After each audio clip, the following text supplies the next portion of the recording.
कागद बघा. जर हा जळून राग झाला तर यावर लिहिलेलं होतं ते तुम्ही वाचू शकाल का? शक्यच नाही, बरोबर ना? पण एआय ने करून दाखवलं. एआय ने चक्क 2000 वर्ष जुन्या जळून कोळसा झालेल्या कागदावरची अक्षर वाचली आहे. कसं? ऐका. गोष्ट आहे 2000 वर्षापूर्वीची.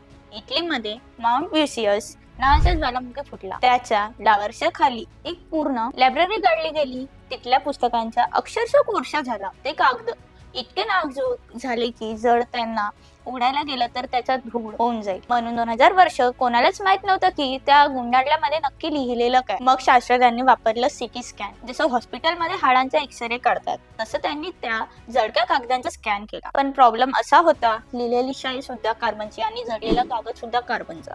सगळं काळं कुठलं. मानवी डोळ्यांना काहीच दिसत नव्हतं. मग एंट्री झाली एआयची. एका 21 वर्षाच्या मुलाने एआय ला शिकवलं की शाई जिथे असते तिथे कागदाचा पृष्ठभाग थोडासा खडबडीत असते. एआय ने त्या 3D स्कॅन मध्ये घुसून ते सूक्ष्म बदल शोधले आणि कम्प्युटर स्क्रीनवर पहिला शब्द चमकला, प्रॉस्पिरस, ज्याचा अर्थ आहे जांभळा. विचार करा, 2000 वर्षापूर्वीच्या माणसाने काही लिहिलं हे आपण आज न उघडता वाचू शकते. एआय फक्त चॅटिंग साठी नाहीये, एआय एक टाइम मशीन आहे. तुम्हाला काय वाटतं, अजून कुठलं रहस्य एआय ने शोधलं पाहिजे? कमेंट मध्ये सांगा आणि फॉलो करा.